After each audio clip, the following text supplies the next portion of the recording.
Bien, entonces comenzamos bueno, es el segundo material sobre el arte gótico, y en este lo que vamos a estar trabajando es la escultura y la pintura. Ya vimos la parte contextual y luego la arquitectura. Bueno, entonces ahora vamos con la escultura inicialmente. Sobre la escultura gótica, pues decirles que a nivel temático, pues se mantienen los mismos que ya habíamos estado viendo en el periodo románico y bueno, en toda la Edad Media en general. La, el teocentrismo se mantiene, o sea, Dios es el centro de todo como eje temático, así en las ciencias, bueno, la religión, que de por sí, ¿verdad? Pero las ciencias, todo básicamente pues relacionado con lo religioso.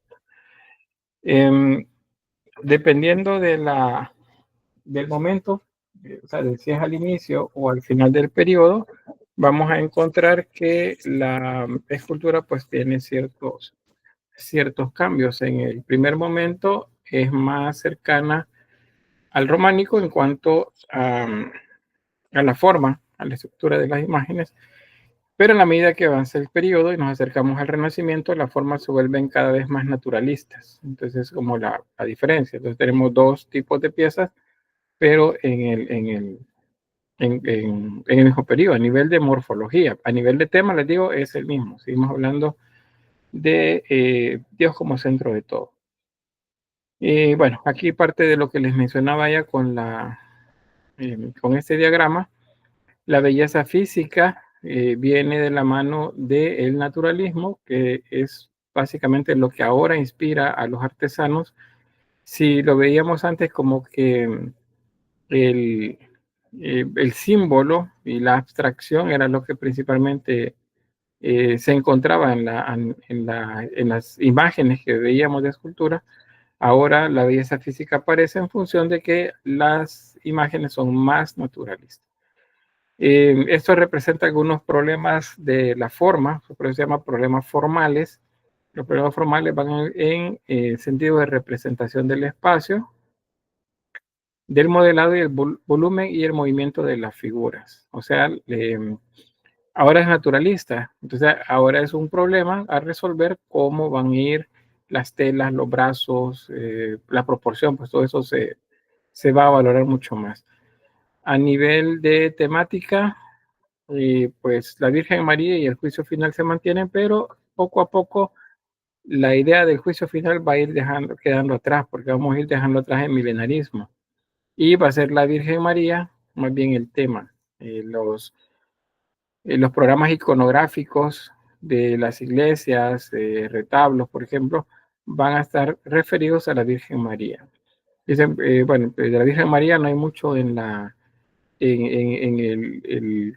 Biblia canónica, es decir, en los evangelios canónicos, pero en los evangelios apócrifos sí hay información, entonces hay mucha que viene de ahí. Y acá puede aparecer la pregunta, bueno, pero si los evangelios apócrifos se dejaron fuera porque no se consideraban inspirados por Dios, porque lo que está ahí sirve para inspirar a los artesanos y para que eso se coloque en las iglesias. Y pues bueno, tiene que ver con las leyendas, las historias que se cuentan de María. Por eso se dice que es un sentido narrativo, justamente, porque se cuentan las historias de los personajes. Esas historias de los personajes, cuando son personas que están relacionadas con los aspectos espirituales, aquí les hablo, por ejemplo, de los santos o de María también, como Madre de Cristo. Entonces, a esas historias, a esas narraciones se les llama agiografías. Una geografía es como una biografía, pero un poco exagerada, con elementos ficticios también, aunque dentro del ámbito religioso, eso que yo le llamo ficticio, pues lo nombran como milagroso. Se cuentan historias pues extraordinarias de los personajes. Ya vamos a ver algunas de esas por ahí. Luego la humanización de los personajes, que tiene que ver con el naturalismo que ya les mencionaba, y el sentido moral y espiritual de la iconografía. O sea, siempre buscando la manera como estas estas imágenes sirvan para predicar. Aquí tenemos un complemento de eso, tipologías y soportes, pues piedra, alabastro o madera, son los soportes en los que se hacen estas esculturas.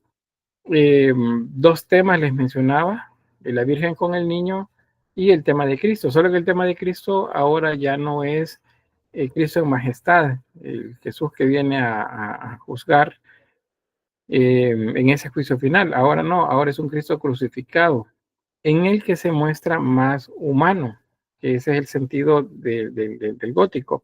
Si es de María, por ejemplo, es la idea de la madre amorosa, por ejemplo, la madre intercesora.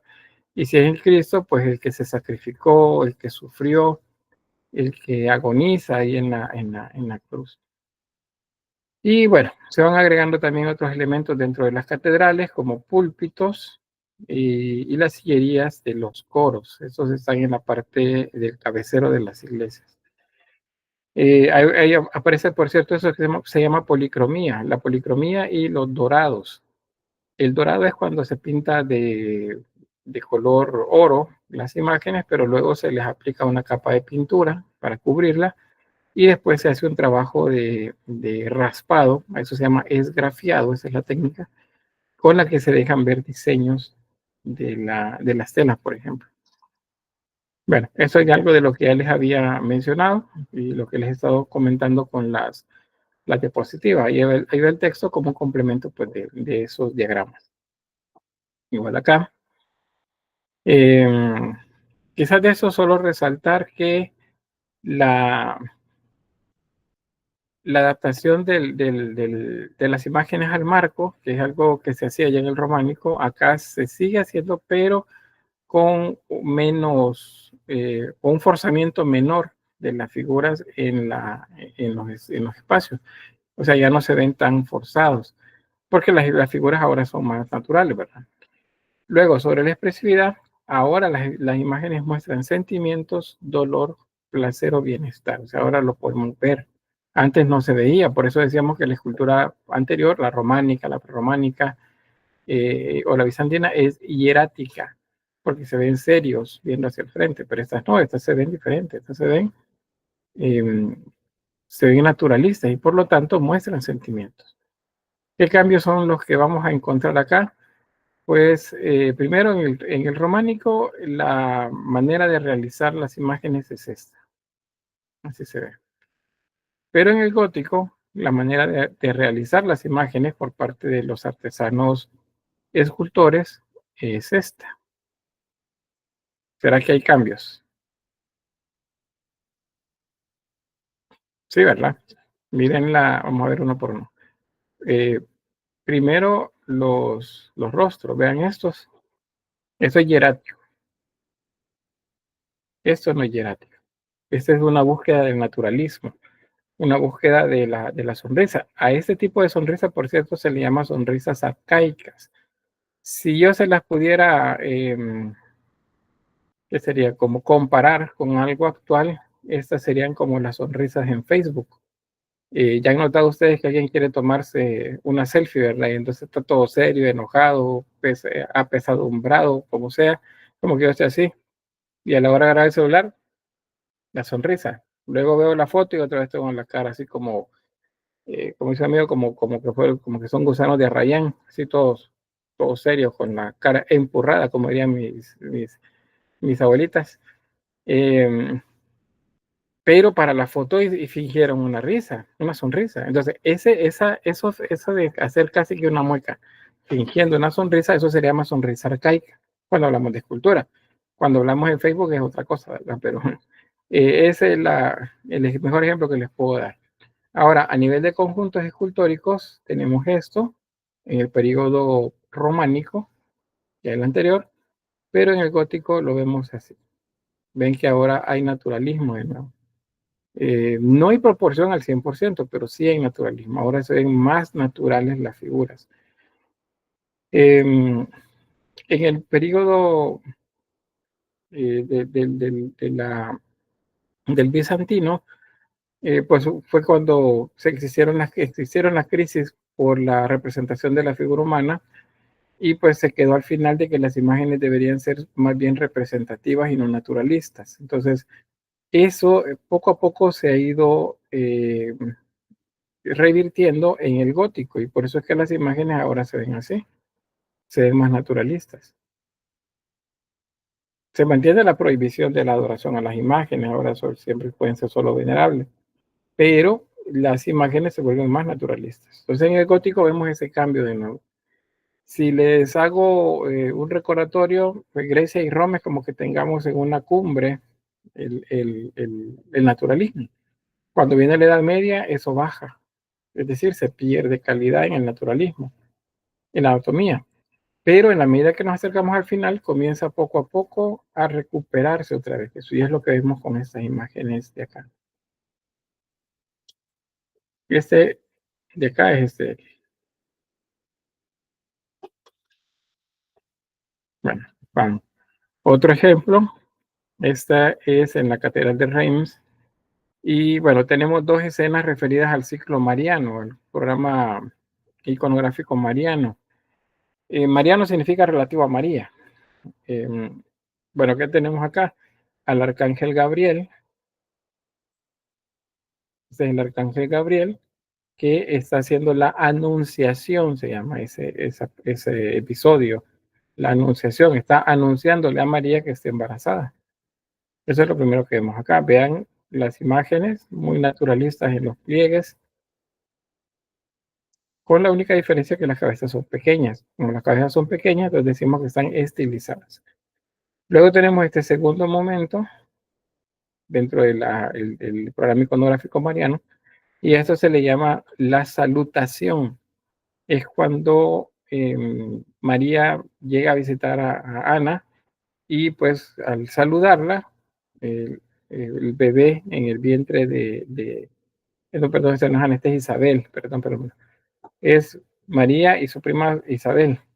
Entonces cuando María la saluda, en el vientre de Isabel salta el bebé. Ese bebé es Juan el Bautista, por cierto. Y ahí viene la salutación, donde le dice que llena eres de gracia, le dice, el Señor está contigo. Entonces, esa es la salutación. Bueno, y ahí tenemos. Y se dice que estos entonces forman grupos dialogantes porque parece que están hablando entre ellos. Eso no aparece en ningún otro movimiento de los que hemos estado viendo. ¿Y por qué no aparece? Pues porque todos eran individuales, todos se veían como una escultura individual, no como una escultura grupal, o sea, que formara algo de narración. No sé si hay alguna pregunta hasta acá.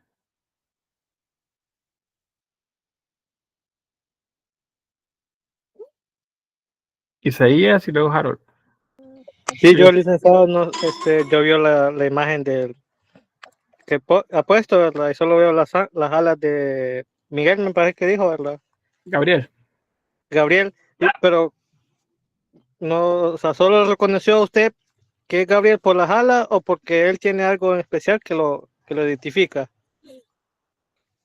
Vaya, en este caso ya están identificadas los grupos escultóricos. Entonces, digamos, esto yo lo he visto en libros. Entonces, en los libros me aparece con el pie de foto o pie de imagen donde me dice la salutación.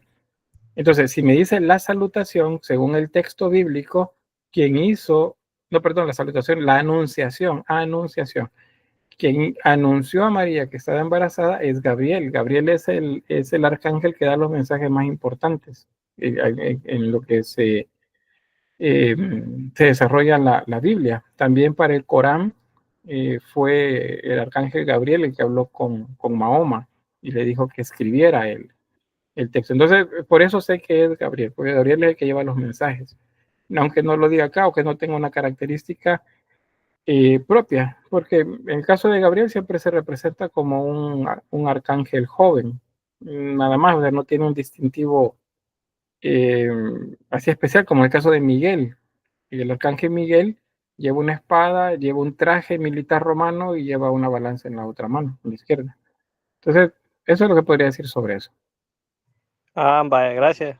Bueno. Luego tengo aquí en el según el orden, Harold, luego Samuel y luego alguien más por ahí.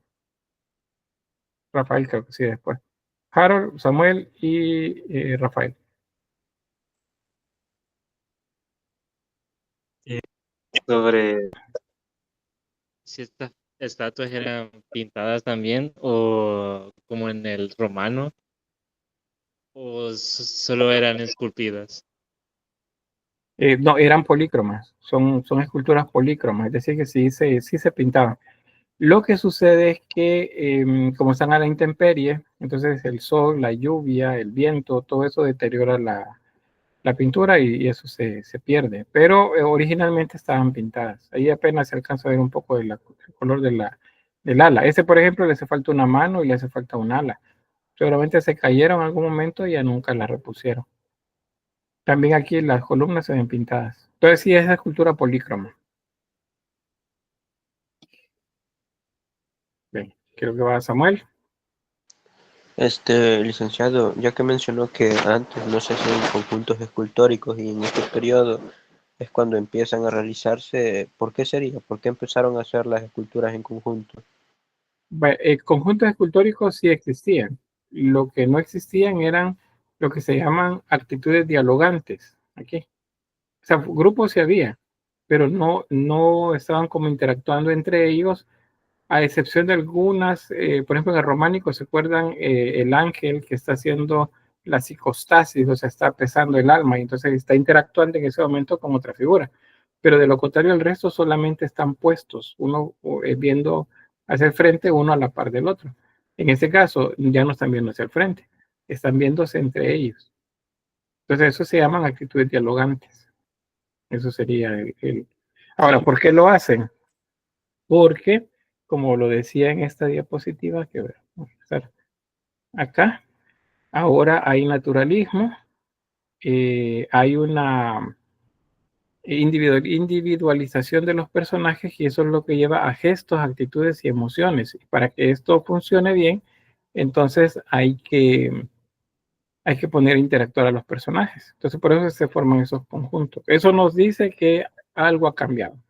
Ya no solamente a nivel temático, sino a nivel técnico, los artesanos ahora han comenzado a ver algo más allá de solo poner las figuras. ¿Me permiten un momentito?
Bien, bien, mi disculpa, pero estaba teniendo algo por ahí. Rafael, tu mano levantada. Hola, Nick. Sí, fíjese que estaba pensando que ha mejorado bastante la calidad de estas esculturas, digamos, y Ujú. me estaba poniendo a pensar que en el románico usted dijo que la escultura que también se estaba dando era escultura exenta, que eran para, no sé si estaría bien decir, como para llevar, ¿verdad? Para el pueblo y tal.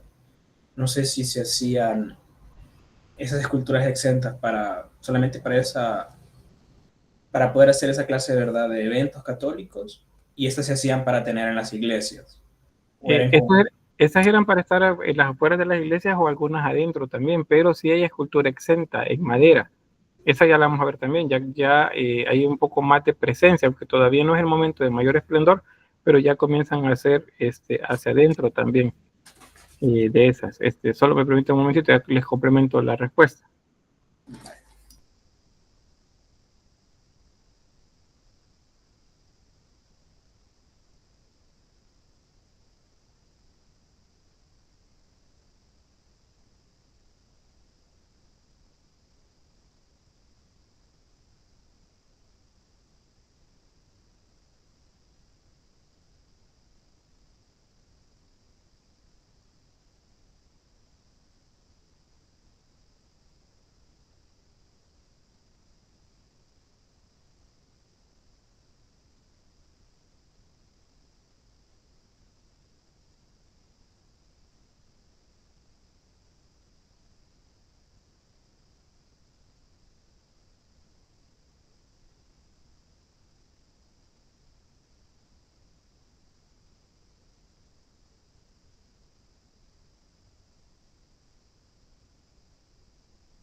Bien, bien, bien. Perdón ahí la interrupción, pero que estoy con unas llamadas ahí de la U de este temprano.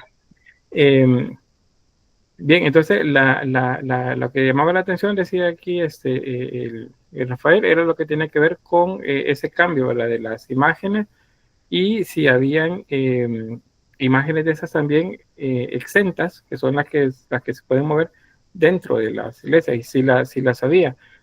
El hecho de ser exentas también implica que tienen que ser menos pesadas por una razón, se comienzan a utilizar para procesiones. No hay todavía una variedad muy grande de ellas, pero sí hay imágenes de estas que se utilizan para procesiones, principalmente de la imagen de la Virgen, por ejemplo, o Cristos, no tanto de santos. Eso es el momento de ellos, es un poco más adelante, digamos, a mediados del Renacimiento y el Barroco como tal es cuando vemos más de ellos. Pero las imágenes o la idea de los santos como importantes sí comienza a aparecer con mayor presencia acá. Vamos a ver eso, por eso les decía, una de las características en los diagramas anteriores era la sagiografía. Yo aquí les voy a mostrar entonces en este tema la escultura adosada, que es esta que están viendo, y la escultura exenta, que es la que se podía mover o la que se colocaba en los altares también. Bueno, no sé si hay alguna pregunta más sobre esto.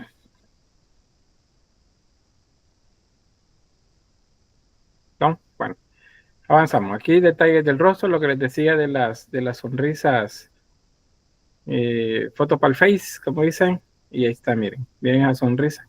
Ustedes ya la saben reconocer, ¿verdad? Entonces, esas sonrisas se le llaman arcaicas, son sonrisas arcaicas. Todavía no tienen naturalismo, pero es un adelanto muy, muy grande el que ha tenido la escultura al hacerlo de esta manera. Al inicio, todavía mantiene del románico lo que se llama isocefalia, ¿se acuerdan eso, verdad? Todos los rostros se ven iguales, se parecen, pero acá ya no, hay una individualización, porque la individualización permite crear situaciones dialogantes entre ellos y mostrar sentimientos. En este caso sería alegría lo que está mostrando la imagen del arcángel, arcángel Gabriel. En el caso de las imágenes de María y la imagen ¿cómo se llama? De Isabel, pues son igual, son individuales. Si se fijan, esa es la imagen de María. Vean la de Isabel. ¿Qué ven de diferente entre los dos, entre las dos? ¿Cuál es la diferencia principal que se observa? César y luego Samuel. Una se ve más mayor. Bien, correcto. Samuel. Sí, eso iba a decir yo también. Isabel se ve más anciana, mientras que María se ve más joven. Ajá, muy bien. ¿Y por qué es eso? ¿Hay alguna razón?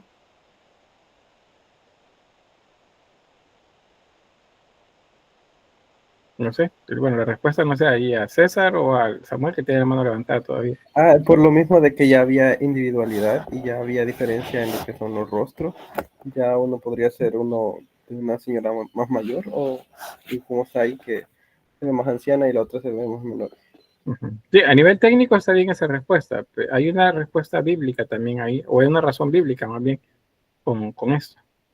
Técnicamente sí es lo que dice César. Samuel, Sí, en efecto le iba a decir yo, eso es porque en el relato bíblico que está en los primeros capítulos de Lucas, del Evangelio de Lucas, ahí se narra que Isabel y su esposo Zacarías, si no recuerdo mal, eran pertenecientes a la familia sacerdotal y precisamente ellos dos eran dos personas muy rectas, muy justas, pero que nunca habían tenido hijos. Y pues ese, digamos, así empieza el Evangelio, ¿verdad? Relatando el milagro que el ángel se le aparece al sacerdote y le anuncia que Isabel, una mujer ya anciana, iba a tener a Juan el Bautista, ¿verdad? Y digamos, esa es como la relación, porque luego se aparece a María diciendo que María va a tener a Jesús. Básicamente empieza con el nacimiento de Jesús y de Juan el Bautista, ¿verdad? Siendo Juan el mensajero que anuncia que Jesús ya viene. Y por eso es que está anciana, porque según la Biblia, Isabel ya era una mujer mayor. muy bien, gracias, correcto. Ya no se esperaba que de ella que tuviera hijos y por eso Zacarías pues estaba así un poco como apesadumbrado, porque fíjense que en esa época, de esa época en la que hablamos, no esta que es la gótica, pues se consideraba un castigo el no tener hijos. O sea, es como es que le dijeran, ¿no? Por alguna razón Dios no les ha dado hijos, son malos. Entonces, siendo sacerdotes, siendo de la clase sacerdotal, pues ese era un problema grande. Fue lo mismo con los padres de María, de Ana y Joaquín, fue justamente lo mismo. Eso yo sé que eso no está en la Biblia, ¿verdad? Pero en los evangelios apócrifos sí está. Y es parte de lo que luego vamos a ver en imágenes relacionados al llamado programa iconográfico mariano o ciclo de María, que también se le llama. Pero vamos a dejar eso por un poquito más adelante. Avanzamos. Las representaciones de Dios comienzan a verse más. Hay algo aquí también y es que la Trinidad Santa comienza a representarse también. Como todavía no hay mucho símbolo, mucha iconografía adaptada a la idea de Dios Padre, entonces se mantiene lo que habíamos en el románico de representar a Dios Padre como si fuese Cristo. Solo que se le agregan elementos, como por ejemplo en este caso que está domando a una bestia acá. ¿Ven? Tiene un león y tiene un ser que parece como una mezcla entre un reptil y un ave. Y está parado sobre ellos, significa que él domina las bestias. Eso significa esto.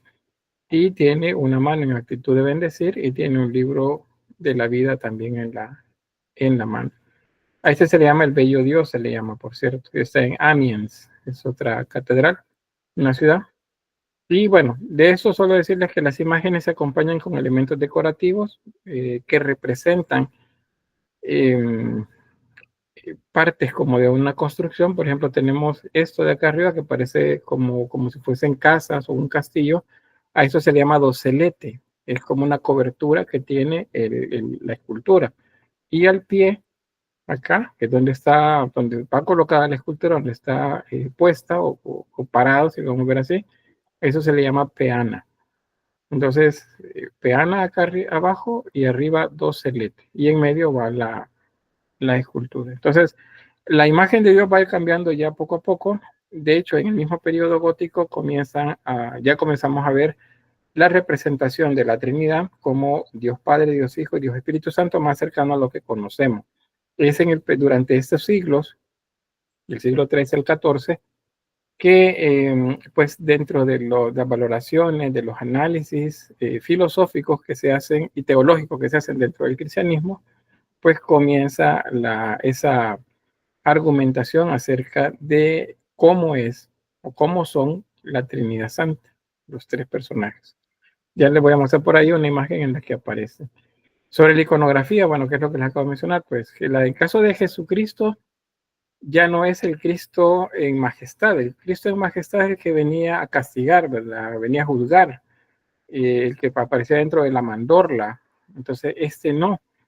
Este Jesús se muestra más humano. Ya no es el que nos viene a castigar, no, ahora es frágil, ahora padece dolor. Y dice, no, pero Cristo no puede ser así. Pues, ¿cómo no? Porque Cristo es también humano. Y durante la pasión, entre la oración en el huerto de los olivos y la crucifixión, pues hay un cambio bastante grande en cuanto a la esencia no a la esencia, sino a la presencia de Jesús. Pasa de ser una presencia completamente, digamos, espiritual y humana a ser únicamente humana. Por eso es que lo hieren los latigazos, por eso es que sufre, por eso es que pues sangra y todo lo que vemos en los relatos bíblicos. Entonces, por eso, esa es la manera como se muestra ahora. Y eso se supondría que para la gente de esta época, la feligresía, eso ayudaba a que empatizara mejor con ellos. Por eso es más realista en el sufrimiento, para que nosotros nos compadezcamos de ese sufrimiento. O sea, ya no le vamos a tener miedo, ¿no? Ahora vamos a sentirnos culpables de verlo de esa manera. Aquí tenemos una imagen, aunque se está en escala de grises, pero igual se toma como más, se torna más popular la imagen del Cristo desnudo con una manta colocada en la zona de las caderas y el pubis. Es lo único que tiene. Por lo demás, el Cristo está desnudo, los brazos clavados en una cruz o en un madero, y los pies, esto se vuelve, por cierto, popular, los pies se colocan uno sobre otro y ahí se clavan. Ya no están clavados un pie separado del otro con 4 clavos, sino que ahora la norma es más bien que son 3 clavos. ¿Por qué 3? Porque les repito, en esa época es cuando se hace bastante la valoración de la Trinidad Santa. Se vuelve, que sería una regla casi, pues la idea del 3 dentro de la numerología bíblica, pues el 3 es sagrado, es uno que representa la Trinidad Santa. Y bueno, vamos a ver qué otros más. Aquí hay 2 ejemplos más de Cristo crucificados. Vamos a ver primero este. Vean, me dice, mire, pero es que así como que tan naturalista no se ve. Pero yo les podría decir, miren, eso es muy naturalista comparado con los otros que veíamos. Vean el rostro, cómo se ve que chorrea sangre de las heridas en las manos, del costado, se notan las costillas, lo que les mencionaba de la manta esta que les cubre su desnudez, y un pie sobre el otro para que con un solo clavo pues se sostenga, y también mucha sangre en ese lugar. La idea es que se vea un Cristo que sufre. Si se fijan, el palo del cabecero es más corto. Parece más bien como un madero. En algunos casos, de hecho, la cruz tiene forma de T. Cruz es un símbolo, acuérdense. No, cruz no es por sí que tiene que tener 4 puntas. La cruz es un símbolo. Hay diferentes tipos de cruces. Las cruces egipcias, bueno, aquí en América había las cruces mayas y así otras más. Pero bueno, eso no pensemos que es un error, sino que es parte de la riqueza de representaciones que había. De hecho, en el mismo texto bíblico de evangelios canónicos, en uno dice que cargó con una cruz y en otro dice que cargó con un madero. Entonces, hay diferentes versiones. Esta otra, por ejemplo, vean, tiene una forma un tanto más extraña la cruz, parece una V, V de nuestro, una V sería de nuestro alfabeto, y el palo es acá tanto diferente. Igual, 3 clavos, porque uno es para ambos pies cruzados y el resto acá. Los brazos muy largos. Fíjense que lo de los brazos muy largos parece una desproporción, pero ahí sí quizás les hago como una excepción. Cuando se cuelga, porque aquí lo que está es colgado, no está sostenido, si le encontramos lógica al suplicio, es que según lo que relatan, repito en esto que no hay datos así como tan certeros que expliquen ese tipo de asesinatos que cometían los romanos como castigo, no hay relatos sobre eso. Entonces, bueno, ¿qué es lo que sucede? Que se supone que al ser esclavos, estos estaban sobre una base, los pies, pero puestos un pie sobre otro, o puede ser un pie a la par del otro, según lo que se dice de la crucifixión. Y se colgaba acá.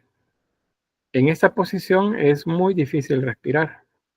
Entonces, para respirar, la persona crucificada tenía que apoyarse en los pies y empujar con sus rodillas el cuerpo hacia arriba.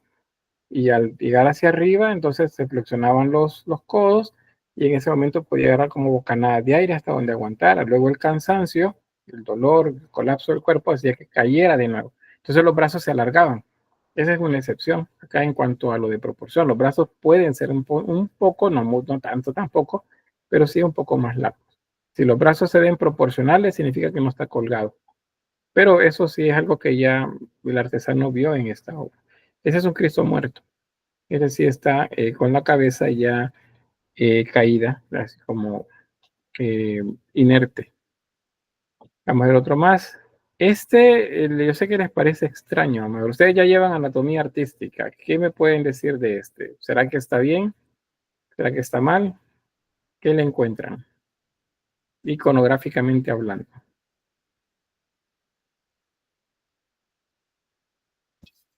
A ver, Daniel. Creo que está un poco desproporcional lo que sería el cuerpo en comparación con las piernas. Es decir, tendría que ser muy largo todo lo que es el área del vientre, por así decirlo. Uh-huh. O las piernas ser más largas tal vez de lo que deberían. Sea como sea, creo que es un poco desproporcional toda esa área. Bueno, muy bien, gracias Daniel. ¿Alguien más que confirme? Creo que ve algo más, si ven algo más acá. No, está bien.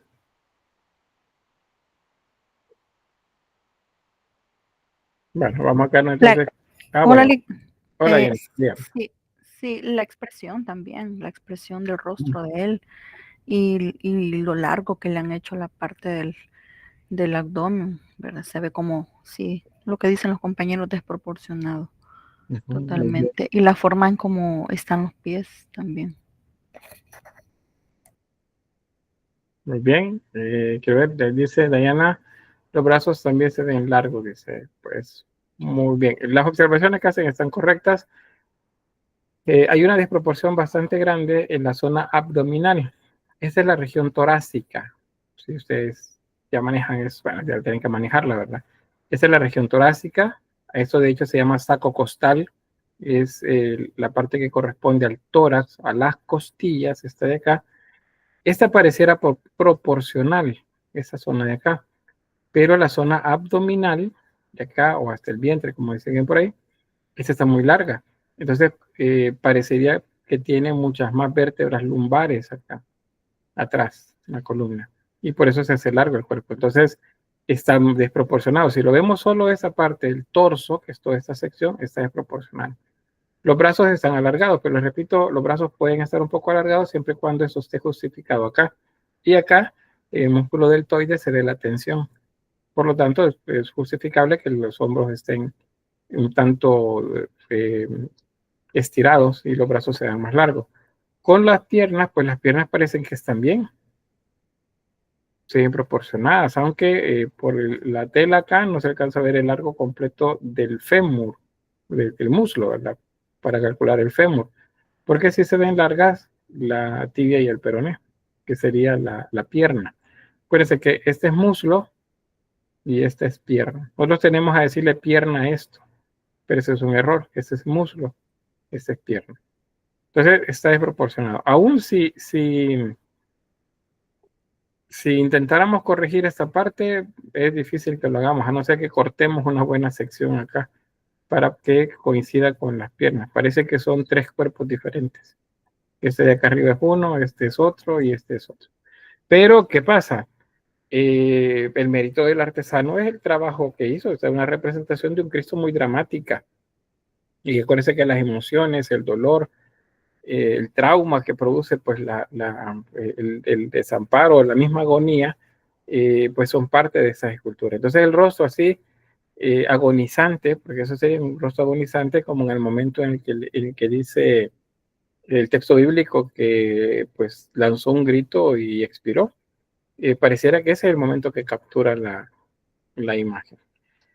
Bien, vamos a avanzar con la idea de los Cristos. En el caso de las vírgenes, ya les mencionaba, la Virgen es el otro tema de este momento, porque pues la Virgen es la madre que recibe a sus hijos con brazos abiertos. Ahora, no sé a ustedes verán cómo les recibe, pero ¿qué sería? En el arte, esa es la manera de representar iconográficamente a la madre, como una madre amorosa en el arte. Entonces, pues eso es lo que el cristianismo hace con María en este momento, presentarla como una madre amorosa que está adolorida también, sí, adolorida sería espiritualmente o en su corazón, pues por la muerte de su hijo también. Esas dos facetas las vamos a ver con María y eso es algo muy humano, porque eso es lo que pretendieron acá en el discurso visual que se veía por parte de la iglesia, es humanizarlos, ¿no? Que la gente ya no los viera tan distantes, ni tampoco les tuviera temor, sino que los buscara. Eso es lo que pretenden acá. Entonces hay escenas maternales de María y escenas también en donde pues hay dolor de parte de ella. Vamos a ver 2 casos. Estas, por cierto, son esculturas exentas. Estas se podían mover, podían estar en altares. Vamos a ver altares al final de este tema. Esos altares que ya son parte esencial de las iglesias en este momento, sirven para colocar esculturas como esta, o pinturas también, pero vamos a esculturas. Si no, las mismas esculturas servían como imágenes procesionales, o sea, imágenes de procesión. Entonces a María se le presenta como esa madre que media entre su hijo y nosotros, es decir, que sirve de mediadora. No sé si, pero yo siempre les digo esa a nivel de broma. Yo sé que sí en la práctica así son las madres, pero en este caso, en el contexto de la clase, lo digo más bien en broma. Pero es como que ustedes hicieron algo mal, acaban de quebrar algo en su casa y ustedes saben que su papá le va a castigar. Entonces acuden a mamá para que mamá hable con él, o quieren ir a pasear, quieren ir a Antigua Guatemala, y no les toca todavía. Entonces hablan primero con mamá para que mamá hable con papá. En mi caso yo no tuve ese problema, fíjense, pero mis hermanos sí. Yo era un poco más directo, pero yo tenía más, el mayor de mis hermanos, entonces tenía un poco más que sería de confianza de parte de mi papá, pero en el caso de mis hermanos no. Tenían que primero hablar con mamá para que mamá hablara con papá. Y entonces, eso es lo que presentan acá, como mediadora. Yo sé que me pueden argumentar mucho en cuanto a eso, si es bíblico o no, ¿verdad? Pero como no es el caso acá entrar en discusiones de ese tipo, pero pues es lo que creían la gente en ese momento. Y la iglesia lo tomó como algo válido, lo tomó como parte de la ideología religiosa de ese momento y eso permitió que la gente se acercara de nuevo a las iglesias. Entonces, eso permitió también que la gente ya no pensara en el mundo apocalíptico que les había presentado las facetas anteriores de la religión y del arte, que es el románico. Bueno, quizás solo de esto a nivel técnico, en polícromo, policromía, esas técnicas son bastante complejas. Se hace un resanamiento de la madera una vez está terminada la talla, talla en madera. Luego se coloca pintura con yeso, eso se llama yesos, le dicen a eso. El yeso sirve como una capa que prepara la obra para la pintura y luego se trabajaba con pintura. Y luego se le colocaba una cera como sellante o esmalte. No esmalte, no, perdón, barniz. Y ya quedaba la figura como esta que ven acá.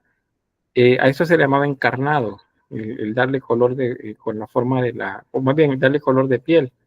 Y en el caso de las ropas, esto se le llama estofado, se le llama dorado, según sea el tipo de trabajo que lleve. En este caso lleva principalmente dorado. Eso lo vamos a ver también más adelante, no en este tema, sino en otro. Bien, dos más. La Virgen Blanca de la Catedral de Toledo me dice, mire, pero yo la veo morena. Es que se refiere a la ropa, en este caso, la Virgen Blanca. De la Virgen del Patrocinio, también en España. Y bueno, ¿qué es eso de Virgen Blanca? Virgen del Patrocinio. Creo que esta era, no, esta no tiene nombre, pero digamos, la Virgen del Monte Carmelo. Y así otras más. Bueno, ¿qué son esos? Esos se llaman advocaciones. Y las advocaciones, si lo decimos en un término más común, es títulos. Son títulos que se le dan a María. Ese es un título, Virgen Blanca. O es una advocación, es el otro término. Entonces las advocaciones son muchas. Hay muchas advocaciones relacionadas a María. En esta época ya hay bastantes y van a aparecer muchas más en la medida que avanza el tiempo. Otras más. Esta es una talla en madera y esta es una imagen de las que están en los exteriores de las iglesias. Vean que la talla, pues, bueno, este es esculpido y esto es talla. El trabajo, pues, es bastante similar. Son más naturalistas y, pues, polícromas en este caso, con más detalle. En este caso eran polícromas, pero, pues, el color ya se les cayó. Luego los temas a nivel narrativo, porque la escultura también nos narra historias. Entonces, esta es una. ¿Alguien me podría decir, esa es María, alguien podría decirme qué pasó con María después? O sea, ya o sea, al final, no al final, porque no podemos decir que al final, pero después sería del Pentecostés, que es el momento en el que viene el Espíritu Santo, donde están reunidos y bueno, cada quien toma su camino para predicar. Después de eso ya no se menciona a María, pero en ese momento se dice que ahí estaba María con los apóstoles. Pero, ¿qué pasa con ella? ¿Qué pasó al final? ¿Qué pasó? ¿Alguien sabe?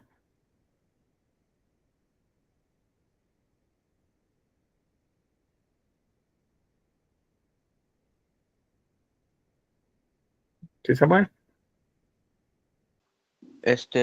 No sé, digamos, tal cual, qué es lo que ocurre, porque no estoy muy informado respecto al caso, pero según entiendo, al final, como usted dice, la historia de María, digamos, según esta información extrabíblica, vendría de terminar en lo que se conoce como el episodio de la Asunción de María, ¿verdad? Que si no mal recuerdo, si no mal entiendo, es cuando María asciende al cielo y es coronada precisamente como reina del cielo. Eso es lo que yo sabía, pero los detalles realmente no los conozco. Muy bien, gracias. ¿Alguien más tiene idea?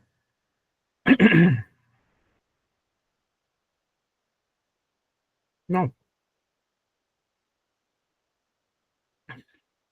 No, dice Rafael, y bueno, no vi quién más por ahí. En serio, nadie más. Nadie más tiene idea. Yo una vez pregunté, fíjense, ¿qué pasó? Y bueno, alguien que sabía, supone que sabía, digo, se supone, me dijo, ahí está en la Biblia. ¿En dónde? En el Nuevo Testamento. ¿En dónde? Ahí en Hechos de los Apóstoles. No, ya lo leí. Búsquelo. Ahí tiene que estar. Entonces lo busqué y no está. Realmente no está. Y siempre tuve la curiosidad. Estoy hablando de mi juventud, ¿verdad? Ya veinteañero igual que ustedes o quizás de menos. Pero ya cuando estaba estudiando artes, que vimos historia del arte, pues el arte religioso a mí me gustó bastante. Y bueno, pues antes eran los libros, la única fuente de información que teníamos. Entonces encontré en unos libros de la Biblioteca de Humanidades, por cierto, o de la Biblioteca Central, creo que era, encontré que hablaban acerca de los relatos del protoevangelio de Santiago. Y entonces lo mencionaban nada más, no era que estaban, pero pues eran igual. Y un protoevangelio de Santiago y es un evangelio apócrifo, pues en esa época, le estoy hablando hace 25 años, difícilmente podía encontrar yo el libro de manera física, porque es la única manera que teníamos en aquel momento. Pero con el internet, pues la historia cambió. Y ya cuando yo estaba trabajando, ya dando clases, pues entonces tuve acceso también a otro tipo de información y ahí lo encontré. Entonces, ¿qué quiero decirles con esto? Que la información referente a qué es lo que pasó con ella no está en la Biblia, sino que está en un evangelio apócrifo. Y bueno, dice, si los evangelios apócrifos no se toman como válidos, porque algo que dice el evangelio apócrifo está aceptado por la Iglesia Cristiana Católica en este caso. Pues lo que sucede es que los relatos eran parte de la tradición oral y lo que venía junto con las canciones y otro tipo de elementos que iban a la par de los textos bíblicos y de la doctrina que se le daba a las personas. ¿Sí, Samuel? Ahorita que mencionaba usted de eso me hizo recordar, verdad que en todo este periodo, propiamente dicho, no había como tal un canon de lo que era Biblia y no era Biblia, ¿verdad? Y por lo tanto, digamos, se aceptaban muchas cosas que ahora ya no.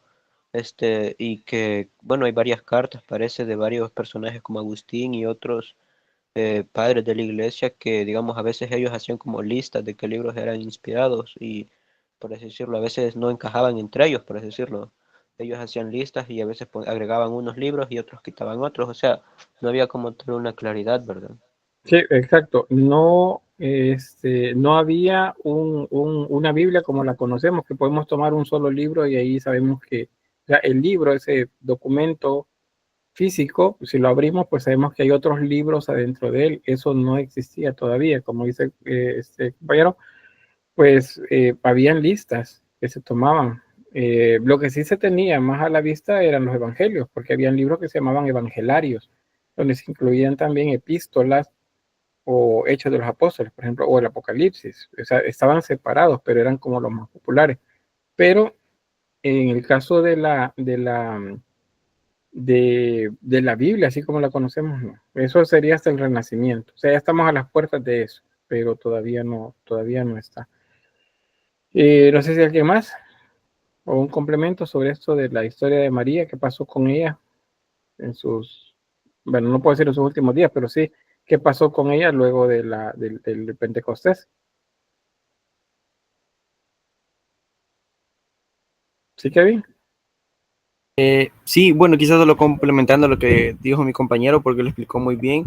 Sí, de lo poco quizás que yo he escuchado o conozco, sí sé que como tal ella no murió, solo fue elevada al cielo y desde ahí es donde, como mi compañero mencionaba, sé que existe porque fíjese que cerca de acá de donde yo vivo hay una comunidad, se le dice, es de la misma iglesia católica que tiene como advocación a Nuestra Señora de la Asunción y en sus fiestas patronales pues todo el mes hablan sobre todo eso y he escuchado un poco de eso.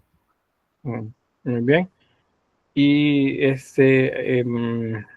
hay otra palabra, otra advocación también, otra advocación mariana. Vamos a ir como hacia atrás, Asunción, la Asunción. Antes de la Asunción hay un paso antes, hay un momento antes. Ese momento se le llama tránsito. Ya han oído hablar de la Virgen del Tránsito. Alguien que conozca esa imagen y nos describa cómo es la Virgen del Tránsito.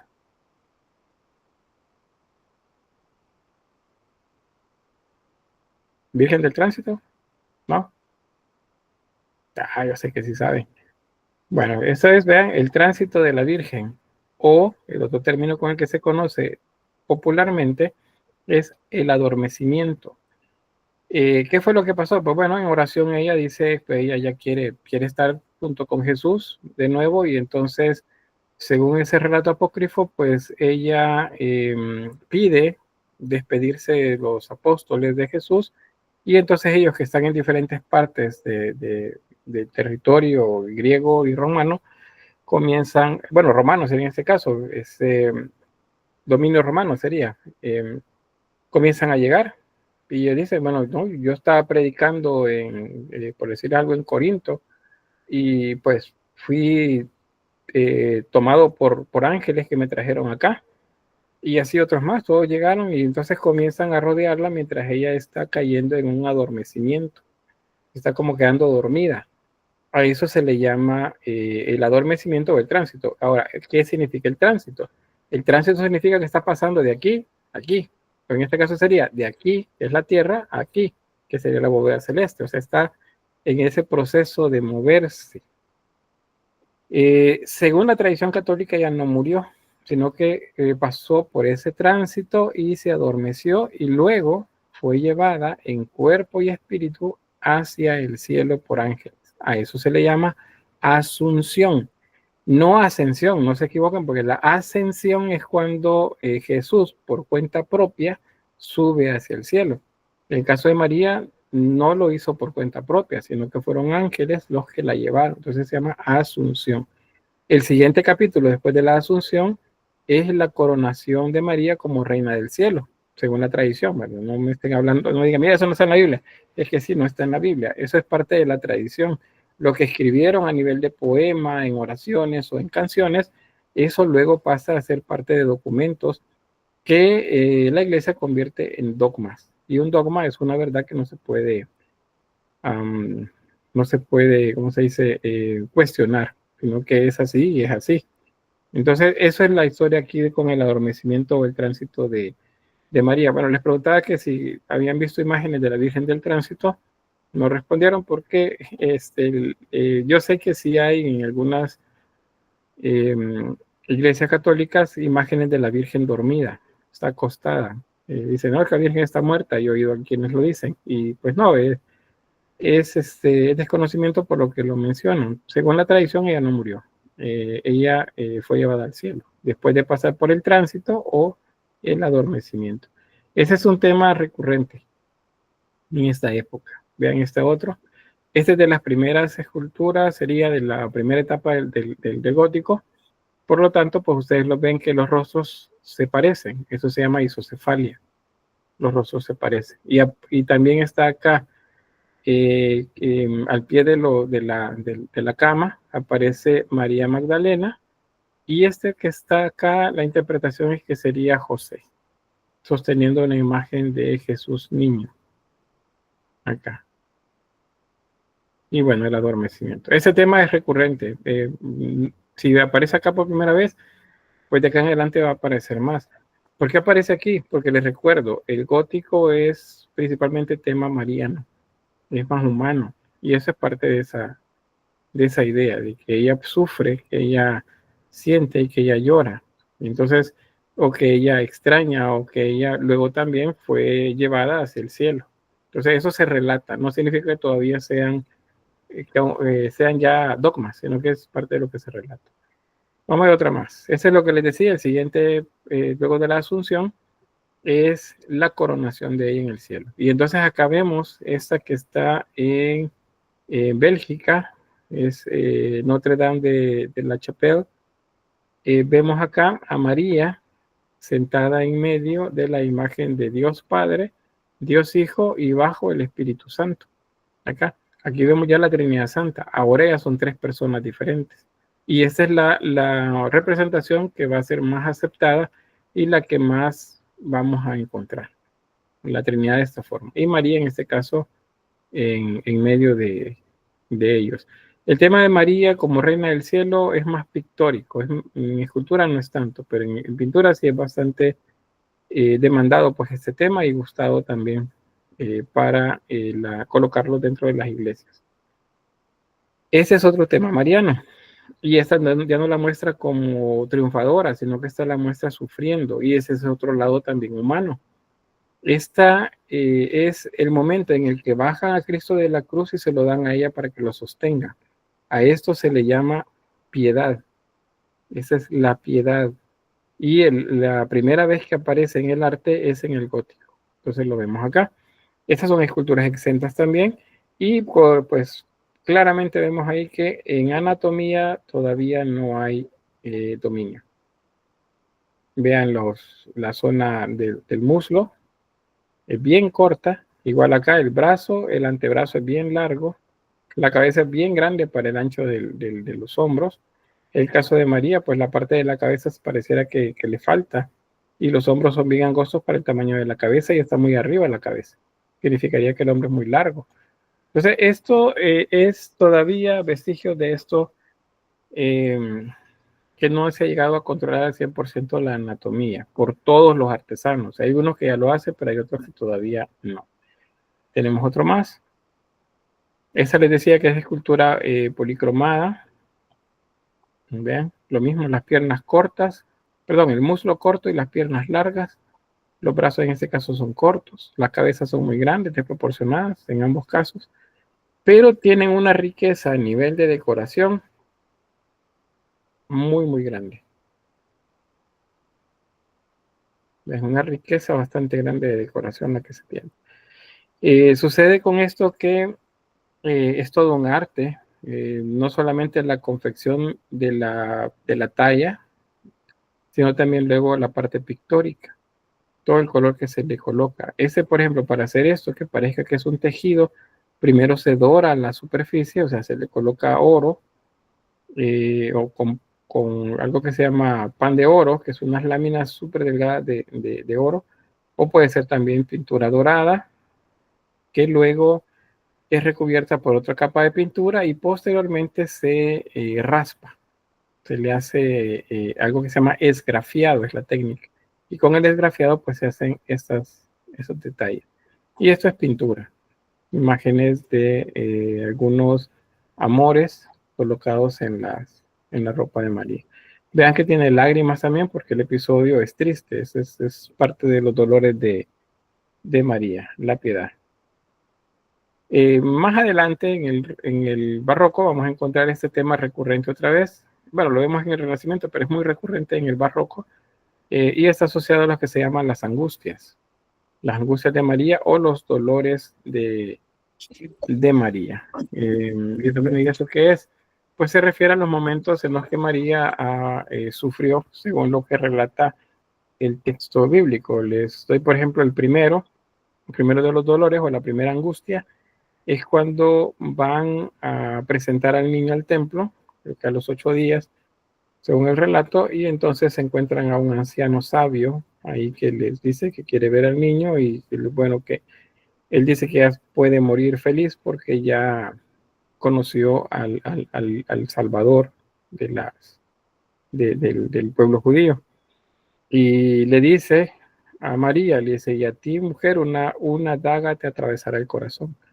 Esa es una profecía en términos bíblicos, es una profecía que hace el sabio Simeón, y en la iconografía cristiana de María se representa a ella con un corazón enfrente, con una espada o una daga atravesado.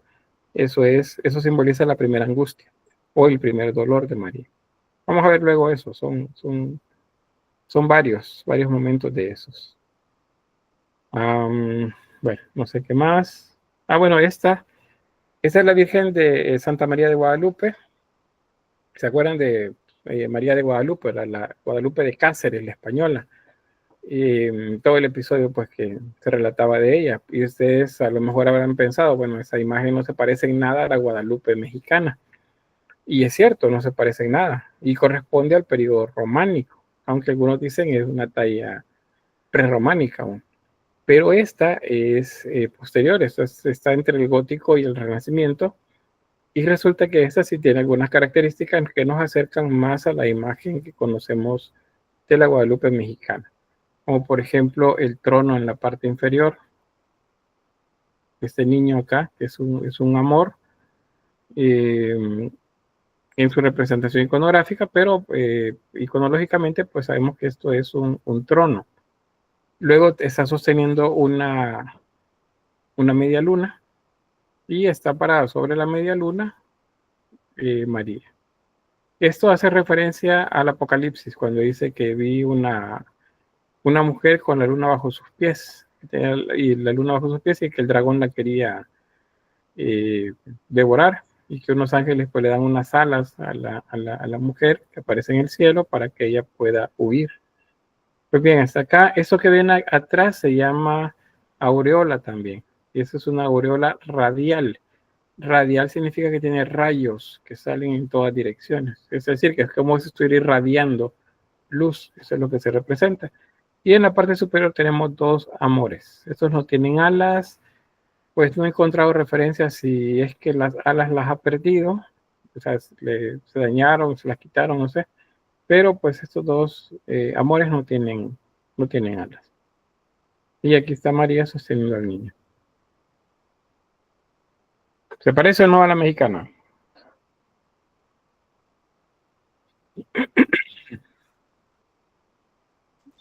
¿Qué les pasó?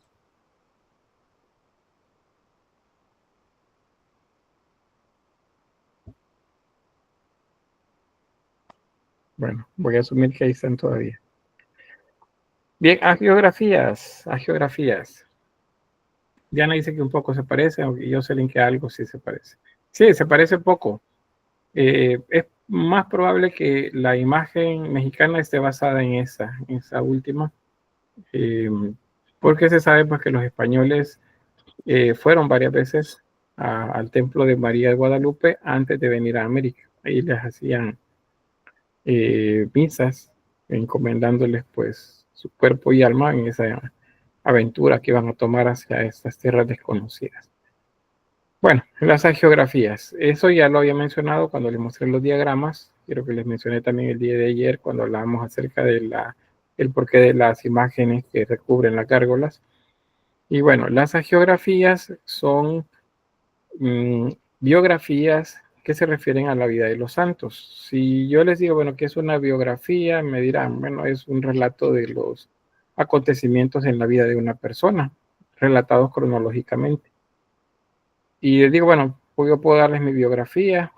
Yo nací en Lo Vasco, en tal fecha, hijo de tal, y mi formación académica allá, en ese lugar, luego mi desplazamiento hacia la capital, luego mi trabajo, luego las vicisitudes de la vida, ¿verdad? Los accidentes, cosas así. Y bueno, y hasta ahí. Y bueno, que todavía estoy vivo, en el caso que haya muerto, pues que fallecí tal fecha. Esa es una biografía. Una hagiografía es contar la biografía, pero agregándole elementos extraordinarios. Y entonces yo les diría, pues que yo nací en Lo Vasco, que este pequeño, bueno, eso lo estoy inventando, no lo crean así, que estoy, parecía, esto nos está presumiendo. No, lo estoy inventando, que digamos a los 2 años yo ya trabajaba en barro y que a los 5 años ya hacía imágenes de dinosaurios, figuras de dinosaurios más bien, que a los 10 años ya pintaba, que a los 15 pues ya hacía cosas ya muy grandes pues con el arte, y que luego en un sueño vi a uno de los grandes de la pintura, Leonardo da Vinci, que me dijo, tenés que estudiar para pintura cuando vayas a la universidad, no vayas a estudiar derecho. Entonces, y yo le hice caso, y luego pues que vinieron accidentes y que vi la luz al final del túnel y que en el otro caso vi mi cuerpo inerte en el suelo mientras yo lo observaba desde el cielo. Entonces, cosas así vuelven extraordinario mi relato de vida.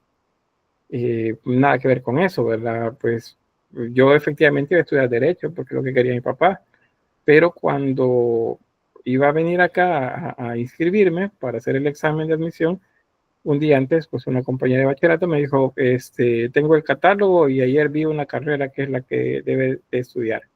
Me lo muestra y yo veo y dice licenciatura en artes plásticas. Y así fue.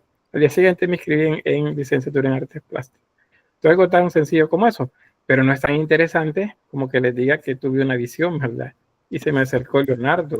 Y cuando yo no le creía a Leonardo, entonces vino Salvador Dalí, y atrás de él estaba Vincent Van Gogh, y así, ¿verdad? Entonces, todo se vuelve extraordinario. Pero le llaman la atención, y ahora tengo su atención captada. Y entonces eso es una geografía. Es el relatar los elementos biográficos de una persona, pero agregándole aquellos sucesos que se consideran extraordinarios. Yo quisiera decirles que todos sucedieron, ¿verdad? Pero pues no tenemos fuentes históricas que nos atestiguen que esas cosas sucedieron, que nos relatan, como por ejemplo vaya, la vida de San Francisco de Asís. En la hagiografía de él hay eventos extraordinarios que se relatan asociados a él.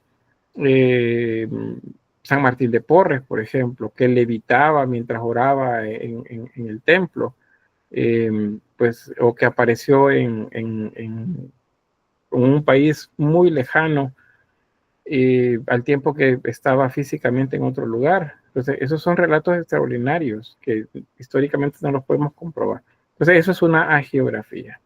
Dentro de la literatura se considera un subgénero literario, por la manera como se relatan cosas. Y les voy a relatar algunas de estas. Por ejemplo, este es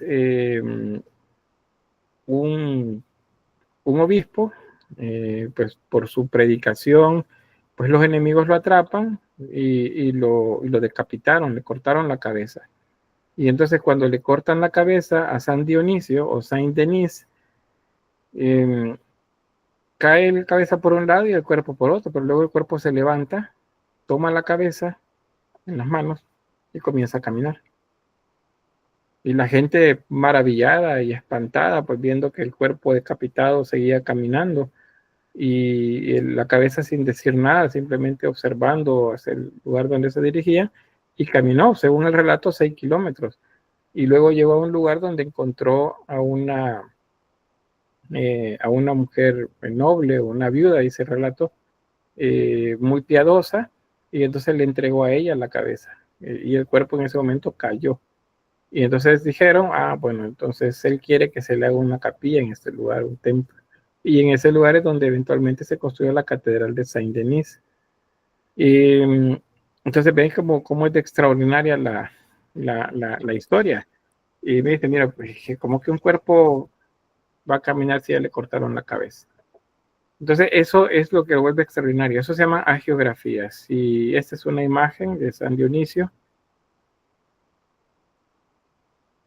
Si esto les parece un poco espantoso, así medio de Halloween, pues sí, efectivamente no se ve algo común, ¿verdad? Pero es San Dionisio. Busquen San Dionisio y les va a aparecer de esta manera. Es probable que con el paso del tiempo, de los siglos, dice, parece el Señor sin cabeza, dice Rafael, resulta que con el tiempo esto se convierte en las leyendas que conocemos, por ejemplo, acá en América, del llamado cura sin cabeza. Esa es una leyenda salvadoreña, por cierto, ya más particularmente. El cura sin cabeza. Es seguro que tiene que ver con la historia de San Dionisio. Ese queda por acá. Bueno, vamos a avanzar. Tenemos San Dionisio. ¿Quién más? Teófilo de Adana, San Teófilo. San Teófilo era un monje muy piadoso, muy inteligente, muy cercano a la comunidad que estaba alrededor de él. Es decir, alguien que merecía tener todos los honores posibles, pero él era bastante humilde. Y entonces cuando muere el jefe de ellos, el abad superior, todos dicen, bueno, que Teófilo sea nuestro nuevo líder, nuestro nuevo abad. Y él dice, no, esas cosas no son para mí, yo no espero tener esos honores. Sin embargo, él, antes que muriera el abad, ya se hablaba de él, y entonces, pues él tenía la idea que lo iban a elegir a él, pero él decidió que no. Y había alguien más que era un poco, como les dijera, envidioso de Teófilo, y entonces él, para congraciarse con este personaje, dijo, elijan mejor a él va a ser una buena persona ahí. Y resulta que eligieron al otro, porque era la recomendación que hacía Teófilo. Y resulta que ese otro monje resultó ser malo, y malo con San Teófilo. Lo comenzó a presionar demasiado, a ponerle mucho trabajo, casi como que vengándose por quién sabe qué cosas. Entonces Teófilo se arrepintió de haber hecho eso. Y según el relato, pues un personaje que no era católico, según el mito era un judío. Ahora, aquí un paréntesis, pues es un judío porque el cristianismo en esta época está muy distanciado ya del judaísmo. Y entonces, pues a los judíos el cristianismo busca convertirlos al cristianismo y los que no, pues los considera malos. Entonces, por eso es que colocaron, bueno, pudo haber sido un visigodo o pudo haber sido alguien de un pueblo bárbaro, pero pues fue a los judíos a los que nombraron en el relato. Según eso, esta persona lo mal aconsejó y le dijo que debería de venderle, de hacer un trato con el diablo para que él recuperara o tuviera la posibilidad de ser quien gobierna. Y así fue. Lo presentó con el diablo, él hizo el trato con el diablo y pues se revirtió la decisión y ahora Teófilo es el abad. Pero como según el pensamiento cristiano, el diablo paga mal, ¿verdad? Entonces lo comenzó a perseguir y a pedirle pues que pagara la deuda que tenía con su alma. Y entonces Teófilo pide ayuda a la Virgen María y según ese relato María va y lo defiende en contra del diablo. ¿Cómo lo grafican en las imágenes? Pues lo presentan de esta forma. Acá está Teófilo haciendo el pacto con el diablo, allá vemos al mal consejero ahí atrás, y pues cuando él luego quiere deshacer el trato, entonces acude a María y ella llega con una espada y castiga al demonio hasta que se rompe el trato y Teófilo es liberado de nuevo y el mal monje pues es castigado y él tiene pues todo lo que siempre le debería de haber correspondido a él. Entonces esa es parte de los relatos que encontramos en las iglesias, en las partes exteriores. Hay un dato curioso, por cierto, y es que como la parte genital se considera pecaminosa o camino para uno de los pecados capitales, entonces en la representación del diablo, el trasero y la parte genital se representan con la cabeza de un animal o con el rostro de una bestia. Aquí se ve el cuerno.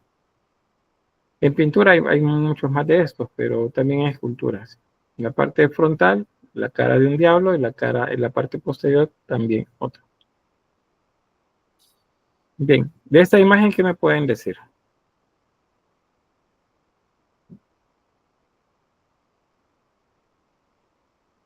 A ver, a nivel iconográfico,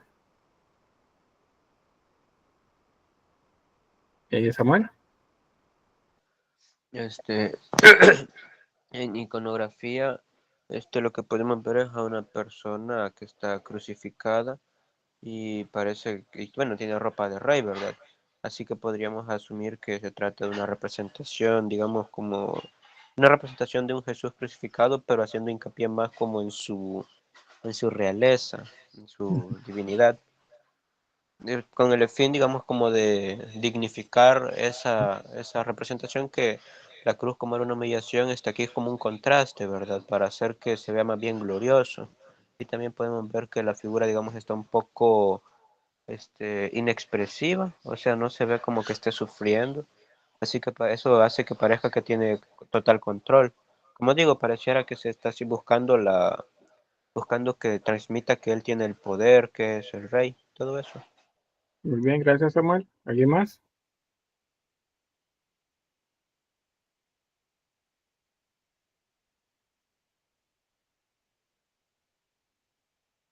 ¿Qué más puedes decir de esta imagen?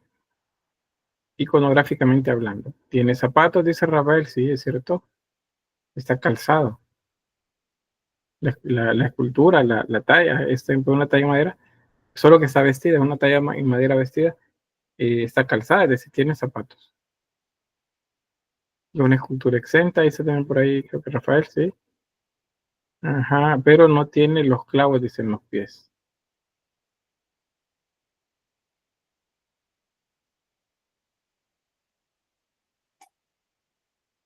Bien, ¿alguien más?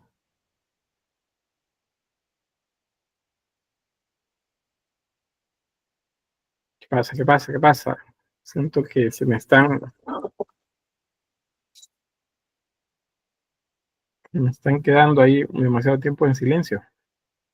Lisandro dice, bueno, quizá vestido de rey en majestad como verdadero Dios y crucificado como verdadero hombre. Dice algo que así pienso.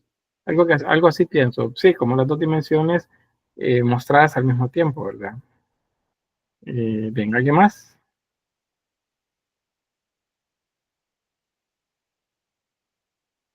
¿No?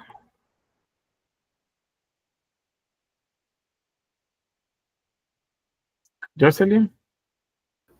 Pues que así como nos ha mostrado en otras esculturas, a diferencia de el Jesucristo que se ve crucificado y triste y dolorido, este se ve más tranquilo por lo que veo.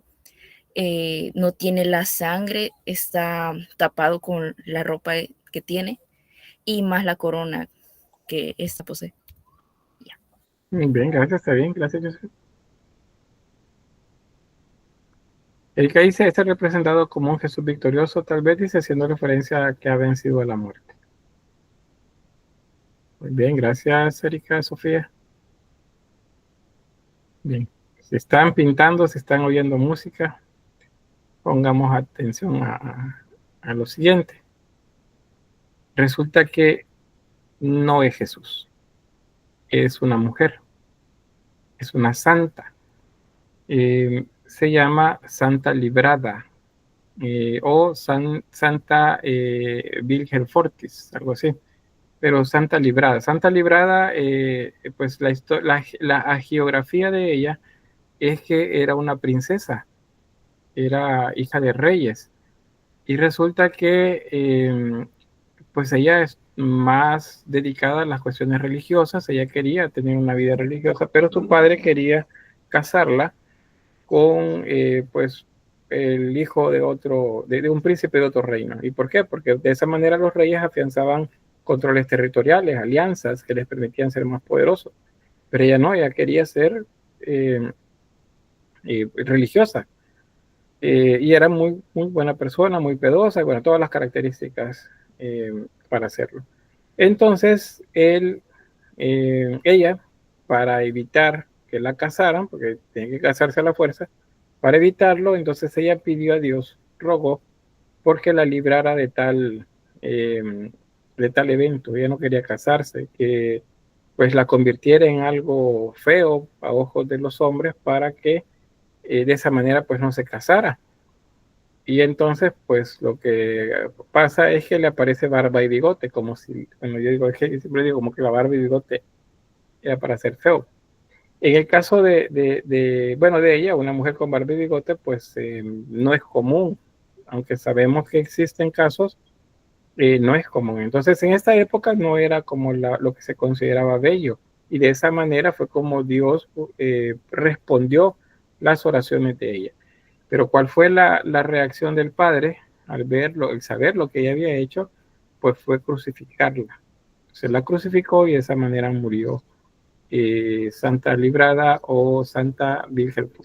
Por eso es que ella es patrona de las mujeres que han sido casadas a la fuerza. Esa es dentro del santoral, aunque no es una santa muy popular. Ves más el culto en España y en Portugal específicamente. En algunos lugares de América es poco. O sea, este culto no vino mucho por acá, no se extendió, es más local, pero sí existe. Ahora, si ustedes ponen en el buscador de Google Santa Librada, en imágenes, les van a aparecer un montón de representaciones. En otras es una mujer muy bella que está crucificada. En otra aparece vista como una princesa, bueno, como una mujer, como una aldeana también, crucificada. Samuel dice, yo creí que era Jesús por la barba, y sí se veía rara la cara, pero no imaginé que era una mujer. Pues yo sí, esa es la idea, ¿verdad? Por eso detengan lo que están haciendo, porque pues la idea es eso, hacerles ver que el arte no va a dejar de sorprendernos nunca, ni las interpretaciones que se hacen acerca de los relatos hagiográficos, por ejemplo. Uno dice, nada, eso debe ser aburrido. No, esto no es nada aburrido, esto es muy, muy interesante, visto en términos artísticos, históricos también, no solamente los religiosos. Dice Lisandro, interesante su historia y se parece que Jesús no se engañó. No, nada más lo llevé por un camino que ustedes creían que era el correcto. Luego dice Leslie, yo también pensé que era Jesús de Samuel y de verdad ese sí vestido tiene, y se debimos haber notado eso. Eso es otra cosa, fíjense lo que dice Samuel. A veces pensamos o sea, no escudriñamos más allá, sino que lo vemos y entonces asociamos rápidamente, así es. Nuestro cerebro, de hecho, trabaja de esa forma, haciendo asociaciones. Algo que se llama, me escapó el nombre, pero es cuando ustedes ven rostros en diferentes lugares.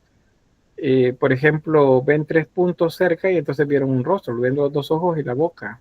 Los enchufes, por ejemplo, de los eléctricos que tienen trifiliar, entonces se ve las líneas rectas y luego una redonda. Parece que es un rostro que está diciendo oh, o que está gritando.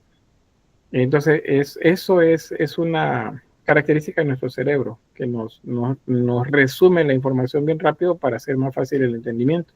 Entonces, cuando eso sucede, dejamos de ver detalles. Y en arte ustedes tienen que ver detalles. Ese es el punto. Ustedes tienen que ver detalle y deben de dudar también de lo que están viendo para efectos de poder reflexionar y hacer un buen análisis. Dice, vamos a ver, pero ahí no tiene, bueno, déjame ver qué dice por acá.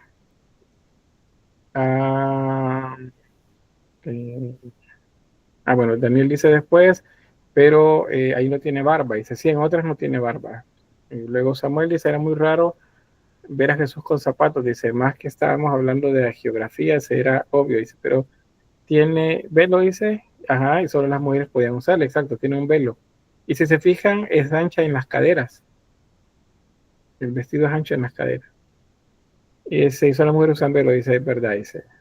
No fallaron, simplemente comprobamos de que si se les, ¿cómo se llama? Que nos hace falta mucho más bien por seguir escudriñando en las artes. Eso es pareidolia, gracias Lisandro, esa es la palabra, pareidolia. Dice Alexilio y Debo, ¿para qué hace hoy? Dijo Yoda. No, al contrario, hay que seguir intentando el trabajo con esto porque hay mucho por aprender.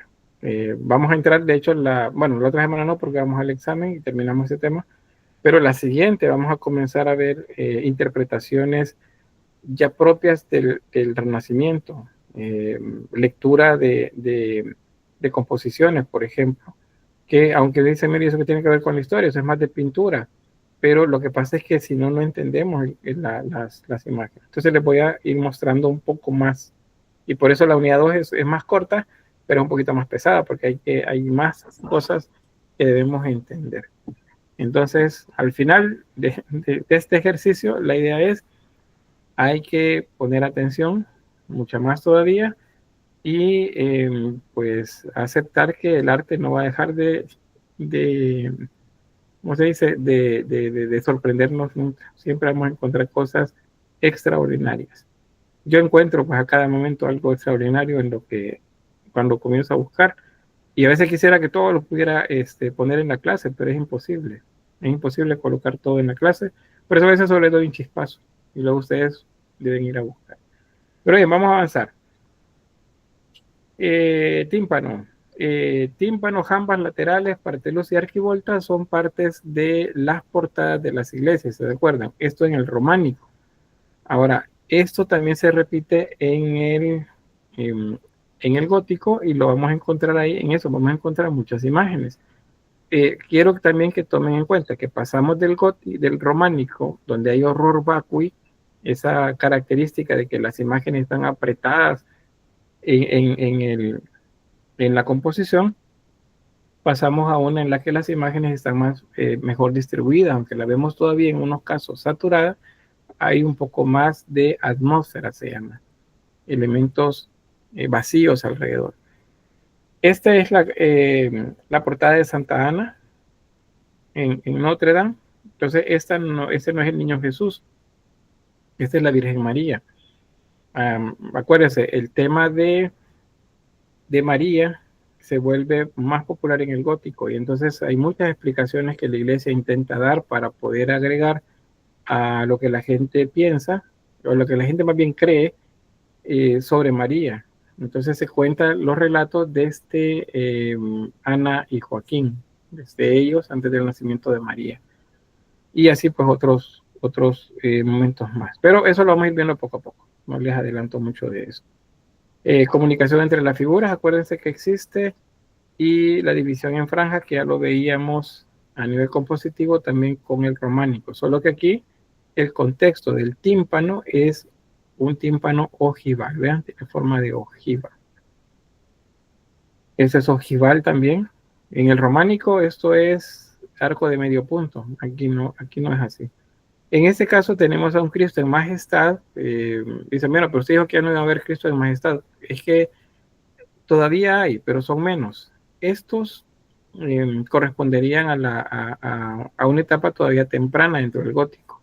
Pero sabemos que no está tan asociado al románico por la forma del tímpano, es ojival, y luego los seres que aparecen alrededor pues nos remiten a los 4 evangelistas, y alrededor de ellos unos personajes que están escribiendo, son escribanos que están, que serían registrando o copiando textos que son pues útiles para el evangelio, o para llevar el evangelio pues a la feligresía. Luego vamos con las gárgolas. Aquí todavía nos quedan unos minutos. Bien, las gárgolas son seres imaginarios que generalmente se representan afuera de las iglesias. Están hechos en piedra y normalmente tienen características grotescas. Si yo les digo, miren, díganme cómo es una gárgola, ¿qué me dirían?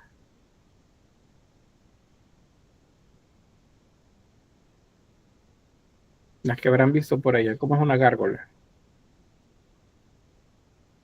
Vamos a ver, José Gabriel, luego tengo Alejandro. Pues según lo que nos han vendido como gárgola, son como animales que están parados en las esquinas de los edificios, pero según arquitectura son como una salida de agua de los techos. Muy bien, gracias, pero está bien, pero ahorita quiero que me digan cómo son las gárgolas, esos animales, esos seres, ¿cómo son? Pues parecen demonios. Muy bien, ahí está, vamos una, parecen demonios. ¿Qué más? Samuel.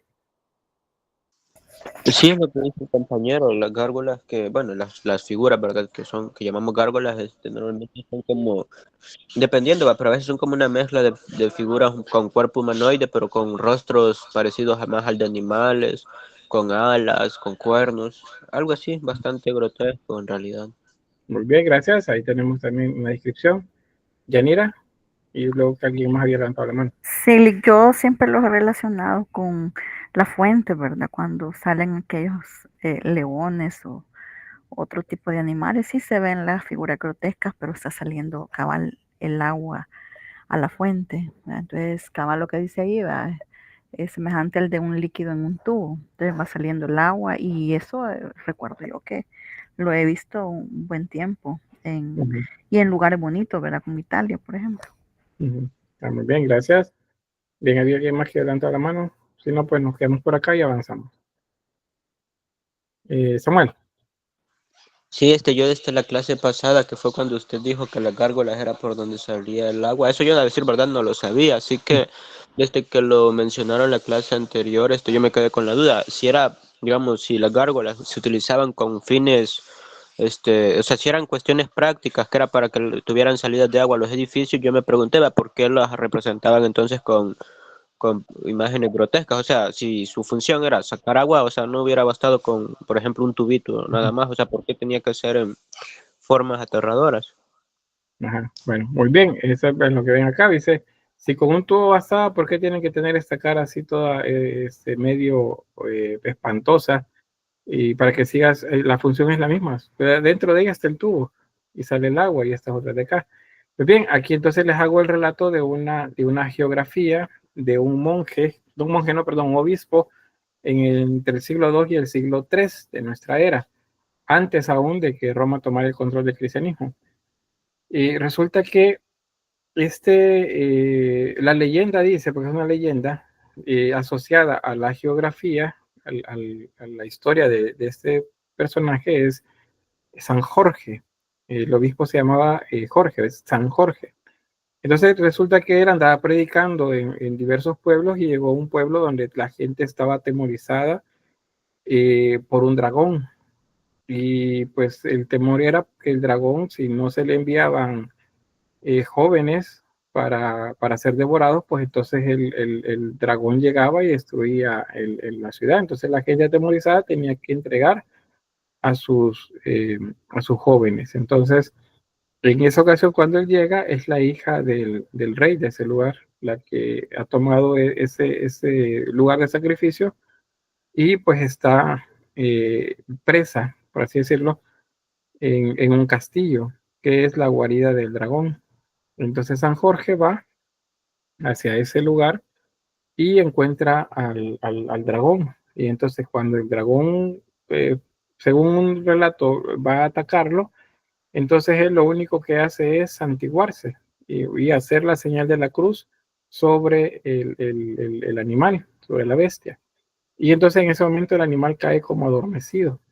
Y él entonces logra liberar a la princesa. Y aquí les traigo los elementos. Una princesa encerrada en un castillo. Un dragón que se la va a comer y la tiene atrapada.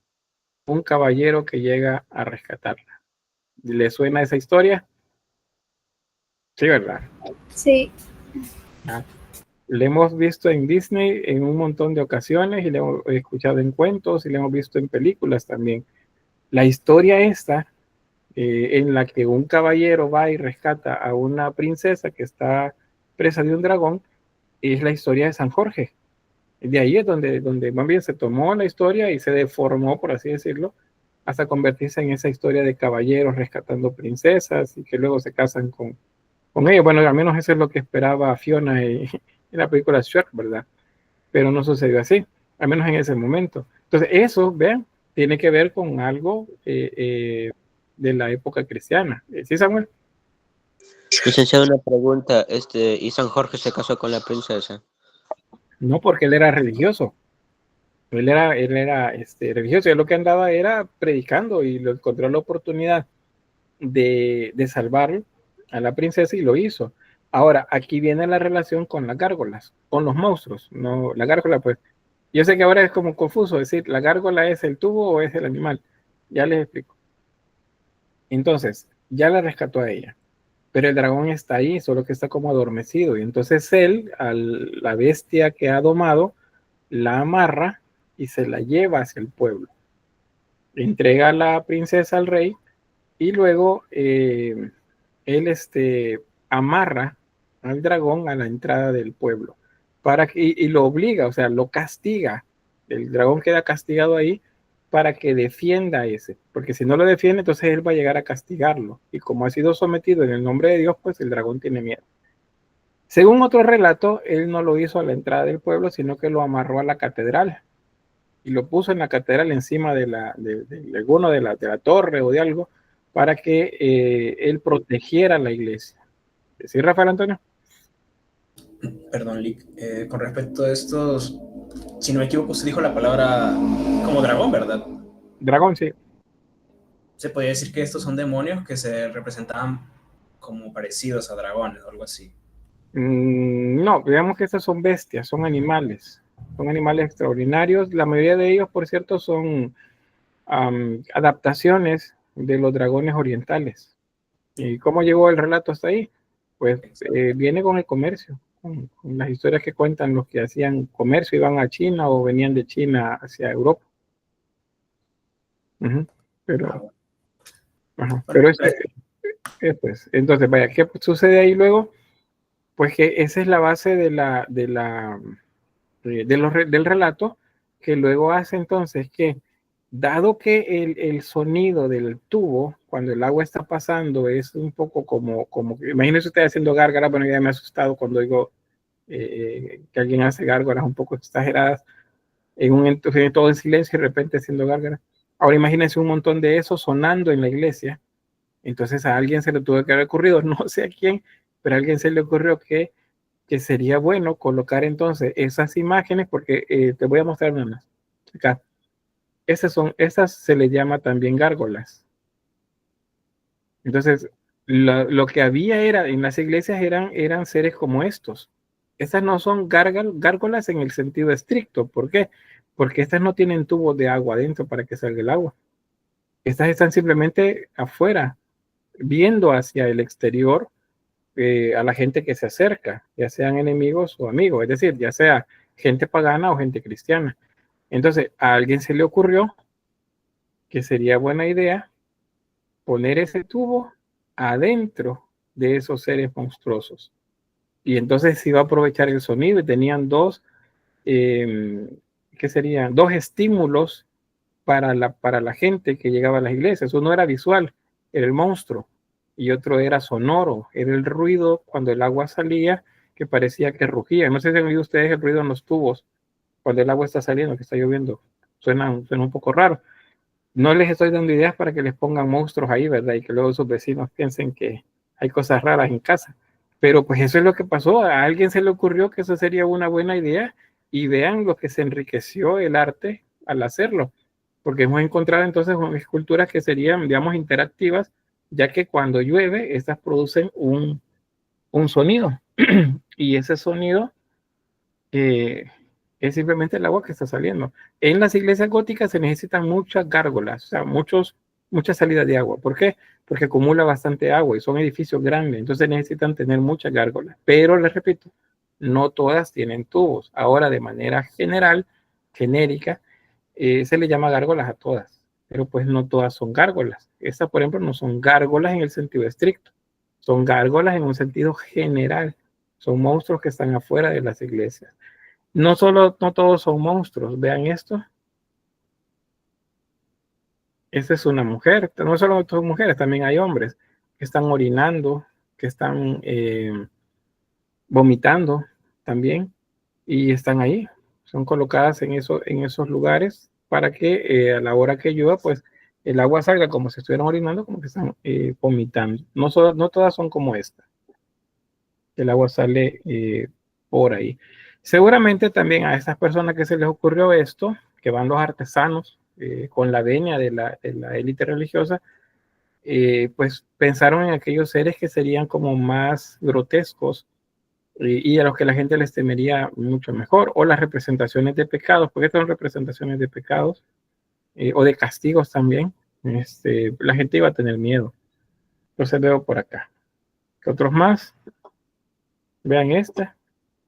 Está mostrando la parte genital y ahí es donde sale el agua. Estos otros que son como monstruos. Este tiene el tubo de la gárgola que sale acá. Este otro tiene un ser humano que está cargando con este otro que parece un monje, pero que tiene la boca abierta y cuando cae el agua pues parece que vomita. Entonces voy a quedarme hasta acá con esto. Porque pues aquí llegamos con los gárgolas. Hay todavía más que ver la escultura, pero eso lo vamos a abordar la siguiente clase. Voy a tener acá la grabación y que ya casi que es la hora pues de finalizar.